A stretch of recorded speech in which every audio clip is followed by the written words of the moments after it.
এত দাম খাবো কি? বারবার প্রশ্ন করে না রাজনৈতিক দলগুলো, যে নরেন্দ্র মোদীর সরকার বড় বড় কথা বলে, এদিকে জিনিসপত্রের মূল্য বৃদ্ধি থেকে চোখ ঘোরানোর জন্য অপারেশন সিন্দুরের মতো এই ধরনের নাটক করে। বলছেন তো সবাই, পশ্চিমবঙ্গে বলছেন, দেশ জুড়ে বলছেন তো, আপনারা সকলে সাক্ষী রয়েছেন তো। আপনারা দেখুন, এবার একটা খবর আমি আপনাদের সামনে দেখাচ্ছি। এক দশকে ভারতে দারিদ্র্যের সংখ্যা কমেছে 27 কোটি, বিশ্ব ব্যাংকের রিপোর্টে মোদীর সরকারের প্রশংসা। আচ্ছা, এবার আপনারা বলুন যে একটা সরকার যে পেহেলগামের মতো অ্যাটাকের মাত্র দিন 15-র মধ্যে তাদেরকে ঘরে ঢুকে গিয়ে তাদেরকে এই রকম ভাবে এই প্রথমবারের মতো এতটা ভেতরে ঢুকে গিয়ে যোগ্য জবাব দিল, একটা সরকার মাত্র কয়েকদিন আগেই গোটা পৃথিবীর চতুর্থ শক্তিশালীর অর্থনৈতিক দেশে পরিণত হলো, একটা সরকার যে সরকারের বিরুদ্ধে অপবাদ দেওয়া হয় যে এই সরকারটা আসলে আদানি এবং আম্বানিদের সরকার, বড় লোকরা বড় লোক হচ্ছে আর গরিবরা গরিব লোক হচ্ছে। কিন্তু বিশ্ব ব্যাংকের রিপোর্ট, যে বিশ্ব ব্যাংক পাকিস্তানকে, আমাদের শত্রু দেশ পাকিস্তানকে বিভিন্ন ক্ষেত্রে সাহায্য করে আসছে বলে আমরা অভিযোগ তুলি, অর্থাৎ তাদের নিরপেক্ষতা নিয়ে পাকিস্তানের দিকে ঢলে পড়েছে বলে বলি, সেই বিশ্ব ব্যাংক পর্যন্ত স্বীকার করতে বাধ্য হচ্ছে যে আমাদের দেশে বিগত 10 বছরে, অর্থাৎ নরেন্দ্র মোদী কংগ্রেসের সময়ের কাল থেকে নরেন্দ্র মোদীর এই সময় কালের ট্রানজিশনে তারা বলেছে ভারতে 27 কোটি গরিব কমে গেছে। সংখ্যাটা একটু মাথায় রাখতে পারবেন? 27 কোটি, 140 কোটির মধ্যে 27 কোটি গরিব কমে গেছে। এই সংখ্যাটা কি যথেষ্ট নয়? আমি আপনাদের সামনে কিছু তথ্য দিচ্ছি। আমি আপনাদের সামনে এটাও বলেছি যে আমাদের কাছে নরেন্দ্র মোদী সরকারের একটা বিকল্প কোনো রাজনৈতিক দলের প্রয়োজন ছিল, যেগুলো নিয়ে আমরা তাদের বিরুদ্ধে নরেন্দ্র মোদীর ছোটখাটো ভুলচুকও যে এখনো যারা বিশ্লেষণ করছেন তারা সঠিক করছেন, কিন্তু ইনি হচ্ছেন অপ্রতিরোধ্য হয়ে গিয়েছেন, অপ্রতিরোধ্য হয়ে গিয়েছে। একে থামানোটা মুশকিল, তার কারণ এতটা ফিয়ারলেস গভর্নমেন্ট এর আগে কখনো ভারতের ইতিহাসে আসেনি। প্রত্যেকটা দিক থেকে যেভাবে এইরকম ভাবে সামরিক দিক থেকে আপনারা দেখুন, ভারত 4 নম্বরে, গোটা বিশ্বের নিরিখে সামরিক দিক থেকে ভারত 4 নম্বরে, গোটা বিশ্বের নিরিখে ভারত অর্থনীতির দিক থেকে এই জাপানকে হারিয়ে এখন 4 নম্বরে চলে আসলো। আমাদের আগে রয়েছে শুধুমাত্র আমেরিকা, চীন, জার্মানি, তারপরেই আমরা রয়েছি। সামরিক ক্ষেত্রে আমাদের আগে রয়েছে আমেরিকা, চীন, রাশিয়া, তারপরেই আমরা রয়েছি। কিন্তু এই যে ভারতের একটা কলঙ্কের অধ্যায় বারবার বলা হচ্ছিল যে এখানে নাকি শুধুই ধনীদের চাষ হয় আর গরিবদের পেটে লাথি মারা হয়। মমতা বন্দ্যোপাধ্যায়ের জনকল্যাণ প্রকল্প প্রচুর রয়েছে, কিন্তু সেগুলো তৃণমূল কংগ্রেসের নেতারা যতটা বড়লোক হয়েছে, গরিবই আপনারা পশ্চিমবঙ্গে কমাতে দেখতে পারবেন না। কিন্তু আজকে বিশ্ব ব্যাংকের রিপোর্টে নরেন্দ্র মোদীর প্রশংসা করে বলা হচ্ছে 27 কোটি গরিব কমে গেছে। কেন না, 2011-12 সাল অর্থাৎ কংগ্রেস আমলে চরম দারিদ্র সীমায় 38 কোটি মানুষ ছিল। চরম দারিদ্র সীমায় 38.5 থেকে 39 কোটি মানুষ ছিল সেই সময় 2011-12 সালে। কে বলছে? বিশ্ব ব্যাংক। 2022-23 সালে অর্থাৎ নরেন্দ্র মোদীর সময়ের এই বছর 2-3 আগে যখন এই সার্ভেটা করেছিল বিশ্ব ব্যাংক, তখন সেটা কমে 7.5 কোটিতে এসে পৌঁছেছে। 38 কোটি থেকে 7.5 কোটি, অর্থাৎ 27 কোটি গরিব, চরম গরিবের সংখ্যা 27 কোটি কমে গিয়েছে। অনেক প্রকল্প আছে দেখবেন, যে লাখপতি দিদি থেকে শুরু করে উজালা যোজনা থেকে শুরু করে আরো অনেক প্রকল্প আছে, এবং সেগুলো ডিরেক্ট ব্যাংক অ্যাকাউন্টে টাকা জমা হয়। এখনো পর্যন্ত বিরোধী দলগুলি নরেন্দ্র মোদী করাপশন করেছে বলে কোনো ঘটনা প্রমাণ করতে পারেনি। আপনি কোনো ভারতের ইতিহাসে কোনো রাজনৈতিক দলকে দেখবেন না যে 3 বারের টার্মে তাদের বিরুদ্ধে বড় কোনো করাপশনের অভিযোগকে প্রমাণ করা যায়নি। কোনো দেখবেন না, কোনো ভারতের ইতিহাসে কোনো রাজনৈতিক দলকে দেখবেন না। অপ্রতিরোধ্য গতিতে ছোটা হচ্ছে। এবং আমি আপনাদের বলবো যে 2011-12 সালে কংগ্রেসের আমলে নিম্নবর্তী আয়ের সংখ্যা, মানে যারা চরম গরিব তাদের বলছি না, যারা নিম্ন মধ্যবিত্ত, তাদেরও সংখ্যা 57.7% ছিল। সেই সংখ্যাটা এখন কমে 2022-23-এ সংখ্যাটা 29.5%। অর্থাৎ এখানেও 30% নিম্ন মধ্যবিত্ত যারা ছিলেন তারা 30% তারা মধ্যবিত্ততে উন্নীত হয়েছেন। মানে শুধু গরিবরা, মানে গরিবই হাঁটানো হয়েছে এরকম নয়, নিম্ন মধ্যবিত্তরা মধ্যবিত্ততে উন্নীত হয়েছে। এবং আপনারা আপনারা বলতে পারেন যে না, দ্রব্যমূল্য বৃদ্ধি হচ্ছে, তখন 1 লাখ টাকা হয়তো অনেকেরই ছিল না, কিন্তু এখন 1 লাখ টাকা অনেকেরই রয়েছে, তাহলে ওইভাবে হিসাব করলে তো আর হবে না। সেটারও ব্যাখ্যা দিয়েছে বিশ্বব্যাংক, সেটারও তারা ব্যাখ্যা দিয়েছে। তারা বলছে যে যখন ওই 2011-12 সালে যে নিরিখে তারা বলেছিল যে ভারতে এত গরিব রয়েছে, সেইখানে তারা গরিবের সংজ্ঞা কি ছিল, কাদেরকে গরিব বলা হতো। দেখবেন অনেকের কাঁচা ঘর রয়েছে, অ্যাসবেস্টারের ছাদ রয়েছে, কিন্তু ভেতরে এসি রয়েছে। তাহলে গরিবের সংজ্ঞাটা কি, এটা আপনারা কি কেউ বলতে পারবেন? যদি বলতে পারেন লিখে জানাতে পারেন, গরিবের সংজ্ঞা কি।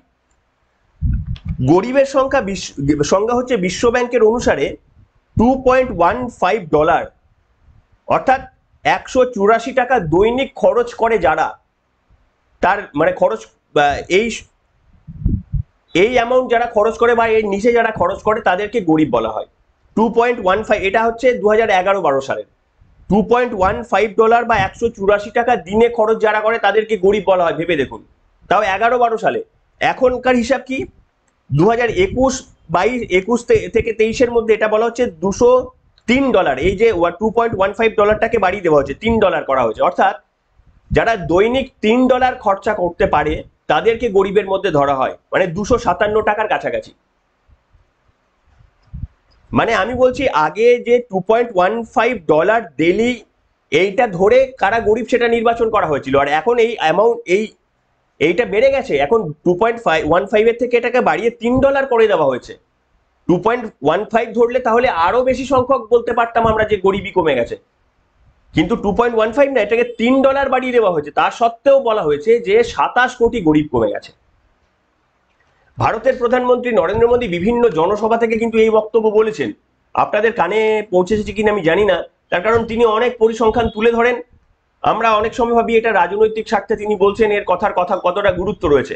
আসলে মমতা বন্দ্যোপাধ্যায়ের মতো রাজনৈতিক নেত্রীরা আমাদেরকে এতটাই কনফিউজ করে দিয়েছেন যে সত্য মিথ্যে সব পাশাপাশি বলে আমরা ভাবি যে সব রাজনৈতিকবিদই বোধহয় এরকম।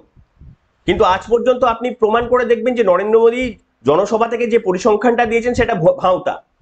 দেখবেন কোনোদিন পাবেন না, কোনোদিন একটা প্রমাণ করতে পারবেন না যে জন সমাবেশ থেকে এমন একটা তথ্য তিনি দিয়েছেন যে তথ্যটা মিথ্যা তথ্য দিয়েছেন।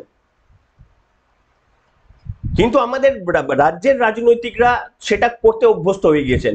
আমরা ধরে ফেলি যে দেখুন হিসাব মিলছে না, কালকে বলেছিলেন 10 কোটি, আজকে বলছেন 8 কোটি, পরশু বলছেন 6 কোটি, কোনো হিসাব মিলছে না। কারণ অসত্যটাকে আপনি মনে রাখতে পারবেন না, কোনো একটা অসত্য বিষয় আপনি মনে রাখতে পারবেন না।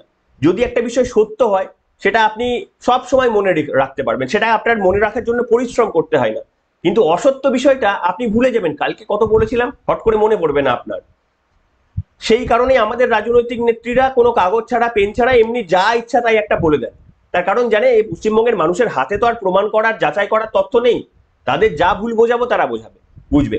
নরেন্দ্র মোদী কিন্তু বারবার আমি বলতে শুনেছি যে গরিব কমে গেছে, আমাদের গরিবের সংখ্যা কমে গেছে, কংগ্রেসের সময় কি ছিল তিনি বারবার বলতেন। আমরাও গুরুত্ব দিইনি, আমি নিজেও গুরুত্ব দিইনি, ভাবতাম রাজনৈতিক প্রচার করছেন। কিন্তু আজকে বিশ্ব ব্যাংক সেটা বলেছে, বিশ্ব ব্যাংক অ্যাডমিট করে নিয়েছে। অর্থাৎ এই যে আমরা বারবার বলি না, আমি নিজেও এটা সমালোচনা করেছি অনেকবার, যে আমাদের দেশে আদানি আম্বানিরা শুধু তারাই খাবে আর বাকিরা ব্রাত্য হয়ে বসে থাকবে, এ কেমন অর্থনীতি। কিন্তু না, আজকে ভুল প্রমাণ হচ্ছে, বিশ্ব ব্যাংক বলছে। হ্যাঁ, এবার আপনারা বলতে পারেন আমরা যতটা চাই সেটা এখনো হয়ে ওঠেনি, একটু টাইম লাগবে, তারপরে সেটা হবে। কিন্তু পরিস্থিতিটা তো শুরু হয়ে গিয়েছে।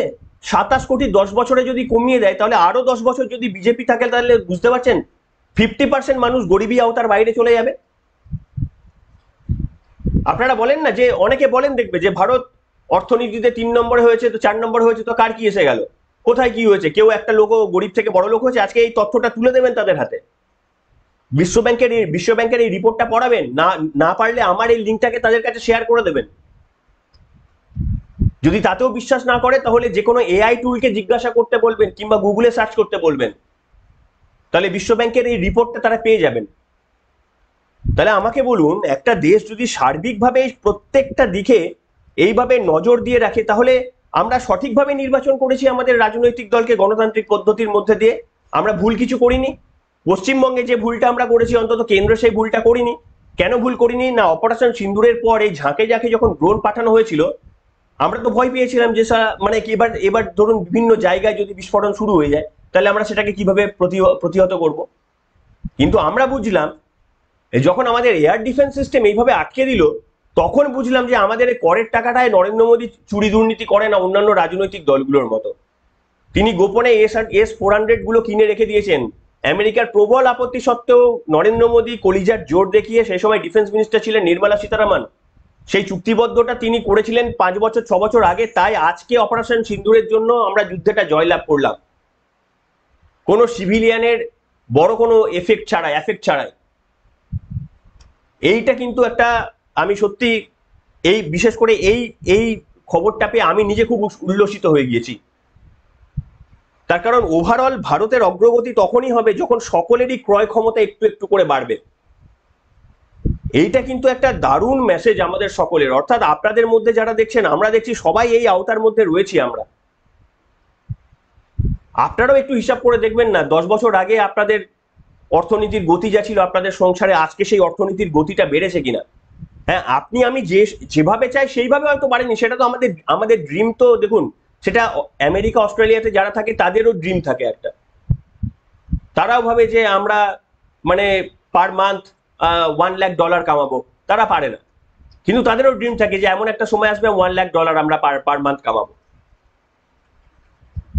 তো তেমনি আমাদেরও অনেকের রয়েছে যে আমরা প্রত্যেকেই মাসে 1 লাখ টাকা, 2 লাখ টাকা, 5 লাখ টাকা করে মাইনে পাবো, 10 লাখ টাকা করে মাইনে পাবো। আমাদের প্রত্যেক দিনে প্রত্যেকের কাছে অন্তত 10 কোটি টাকা করে সেভিংস থাকবে। আমাদের স্বপ্ন, কিন্তু সেই স্বপ্ন আমরা এখনো বাস্তবায়িত করতে পারিনি। মানেই যে আমাদের দেশ এগুচ্ছে না এরকম নয়, দেশ যে এগুচ্ছে তার পরিসংখ্যানে এটা প্রমাণ।